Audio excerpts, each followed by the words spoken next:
به نام خداوند جان آفرین، سخن اندر زبان آفرید. حضرت جناب پیامبر علیه السلام در حدیثهای بهترین خود می‌فرماید: الدنیا کله متاع و خیر المتاع المرأة صالحه.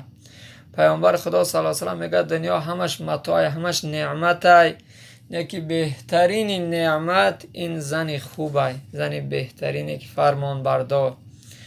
همه دنیا نعمت، یکی بهترین نعمت این زنی چی بوده؟ زن خوب بوده است. به همین خاطر شیخ سعدی هم در شعرهای مبارک خود می‌فرماید: زن خوبی فرمانبر پارسا، کند مردی درویش را پادشاه. میگه زن خوب، زن خدا ترس، مردی درویش کمبغل بیچاره را چیکار میکنه؟ پادشاه میکنه. یعنی همیشه غمخوار شوهر کی باشه، شوهر چی میشه؟ پادشاه میشه.